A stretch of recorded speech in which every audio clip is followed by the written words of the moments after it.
এটা একটা ইংলিশ খুবই ইন্টারেস্টিং বেস্ট ক্লিপ।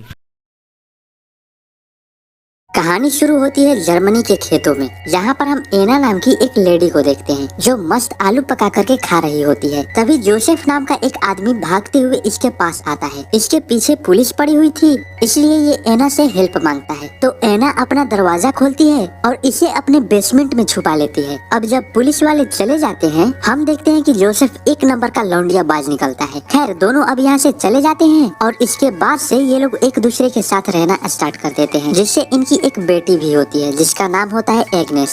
अब एक दिन की बात है कि पुलिस वाले जोसेफ को पकड़ने ही वाले थे। इससे पहले कि जोसेफ पकड़ा जाता है, ये पानी में जंप कर देता है, जिसके बाद से इसका कुछ पता ही नहीं चलता कि आखिर ये गया तो गया कहाँ। लेकिन ये वहाँ से भाग करके आ गया होता है अमेरिका, जहाँ ये एक बहुत बड़ा बिजनेसमैन होता है। अब हम कई सालों बाद देखते हैं एना एंड एग्नेस को। दोनों बाजार में सामान बेच करके अपना गुजारा कर रही थी। एग्नेस अपने कजन जेन से प्यार करती थी और करती थी, जिसका नाम एयरफील्ड होता है। एयरफील्ड एक जर्मन शेफ था। अब इन तीनों के मचाए हुए कांड से एक लड़के का जन्म होता है और मजे की बात तो ये है कि एग्नेस को पता भी नहीं होता कि आखिर ये लड़का है किसका, जेन का या फिर एयरफील्ड का। अब पैदा होने के बाद से ही ऑस्कर चुप होने का नाम ही नहीं ले रहा था। अब यहाँ एग्नेस ऑस्कर से बोलती है कि अगर तुम चुप हो गए तो मैं तुम्हारे 3 साल के उम्र में एक ड्रम ला करके दूंगी। ये सुनते ही ऑस्कर चुप हो जाता है। 3 साल गुजरने के बाद इसकी मॉम इसके लिए एक ड्रम ला करके दे देती है। जिस दिन इसका जन्मदिन होता है, ऑस्कर देखता है कि घर में हर तरफ सिर्फ नंगा नाच ही चल रहा था। ये सब देखने के बाद ऑस्कर डिसाइड करता है कि मैं कभी बड़ा ही नहीं होऊंगा, इसलिए मरने के लिए आ जाता है बेसमेंट में। लेकिन ये मरता तो नहीं, मगर इसकी उम्र 3 साल की 3 साल ही रह जाती है, यानी कि ये एक बौना बन जाता है और ये अपने टूटे हुए ड्रम को खुद से कभी भी अलग नहीं करता। जो भी इसके ड्रम को छीनने की कोशिश करता, ये बहुत जोर से चिल्ला करके आसपास के कांच को तोड़ देता था, यानी कि इसके अंदर एक अलग तरह की पावर भी आ गई थी। अब टाइम बीतता है और हम देखते हैं कि ऑस्कर 6 साल का हो गया था, जो अब स्कूल में पढ़ने भी जाने लगा था।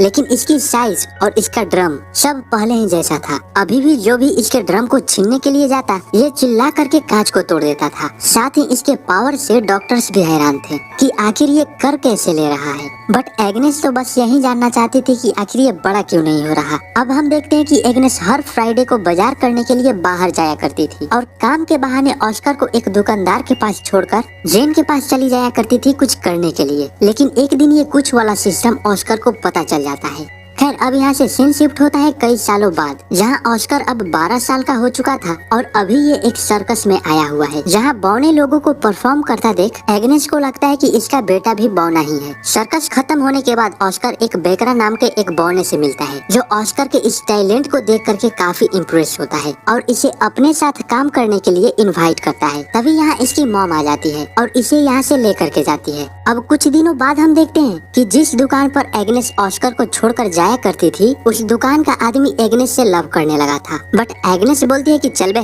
चल हट, और ये बोल करके यहाँ से निकल जाती है। अब कुछ दिनों बाद एग्नेस को पता चलता है कि ये प्रेग्नेंट है, जो जेन का बच्चा होता है। इसलिए एग्नेस इस बात को लेकर के हमेशा परेशान रहने लगी थी और इसी टेंशन में ये कच्ची मछलियाँ भी खाने लगी थी। वहीं इसके हस्बैंड एयरफील्ड को इस बात से जरा सा भी मतलब नहीं था कि एग्नेस के पेट में किसका बच्चा है। एयरफील्ड तो बस यही चाहता था कि एग्नेस बस खुश रहे। बट एग्नेस ने ऑस्कर को जब से जन्म दिया था, तब से इसको जरा सा भी खुशी नसीब नहीं हुई थी, इसलिए एग्नेस इस बच्चे को जन्म नहीं देना चाहती थी और फूड पॉइजनिंग की वजह से एग्नेस की मौत हो जाती है। अब इसके कुछ सालों बाद हम ऑस्कर को देखते हैं, जो अपना ड्रम ठीक करवाने के लिए जेन के साथ एक दुकान पर आता है। साथ ही ये वो दौर चल रहा था जब जर्मनी पोलैंड पर हमला कर उसे अपने कब्जे में लेना चाहता था। तभी पोलैंड जर्मन्स पर हमला कर देती है और इस हमले में जेन मारा जाता है। बट ऑस्कर यहाँ से बच करके निकल जाता है। अब यहाँ से सीन शिफ्ट होता है कुछ दिनों बाद, जहाँ एयरफील्ड एक लड़की को अपने घर के काम के लिए हायर करता है, जो घर के काम को करने के साथ साथ ऑस्कर का भी ख्याल रखती थी। अब कुछ दिन गुजरने के बाद ऑस्कर को मारिया से प्यार होने लगा था, इसलिए जब भी एयरफील्ड अपने काम पर चला जाया करता था, रात को दोनों मिल करके बेड पर कुछ किया करते थे। मारिया भी इस कुछ चीज को लेकर के बड़े मजे ले रही थी, इसलिए ये ऑस्कर को कुछ नहीं बोलती। अब एक दिन ऑस्कर को पता चलता है कि एयरफील्ड का यानी इसके बाप का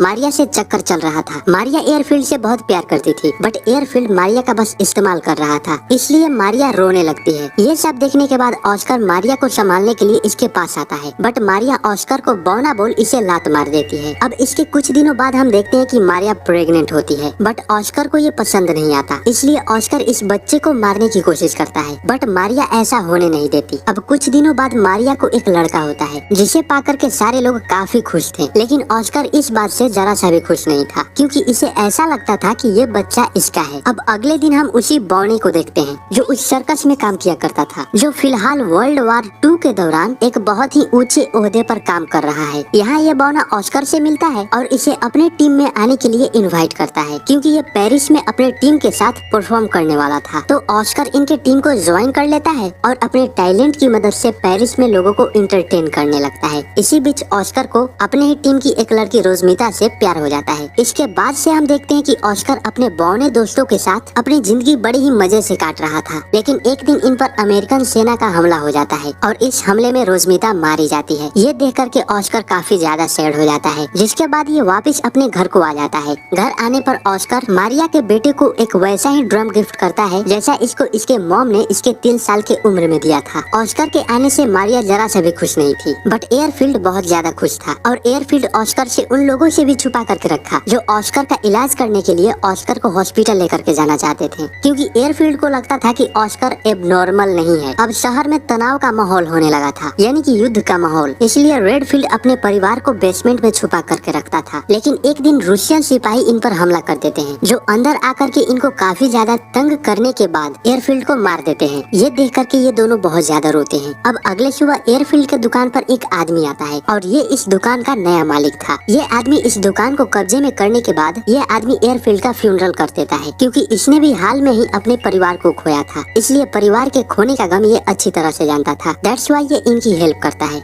अब ऑस्कर को भी समझ में आ जाता है कि एयरफील्ड के सिवा इस दुनिया में इसका कोई भी नहीं था, इसलिए ऑस्कर डिसाइड करता है कि ये फिर से बड़ा होगा। जिसके बाद ऑस्कर रेडफील्ड के साथ साथ ये अपने ड्रम को भी दफना देता है। तभी अचानक से इसे कहीं से पत्थर आकर के लगता है और ये यहीं पर बेहोश हो जाता है। अब यहाँ पर एक आदमी बताता है कि ऑस्कर अब बड़ा होने लगा है। अब लास्ट सीन में हम देखते हैं कि एना को छोड़कर शहर के सारे लोग इस शहर को छोड़ करके किसी दूसरे शहर में जाने लगते हैं और इसी के साथ ऑस्कर को पता चलता है कि इसके चिल्लाने की शक्ति भी चली गई है। और ভিডিওটা ভালো লাগলে পেজটাকে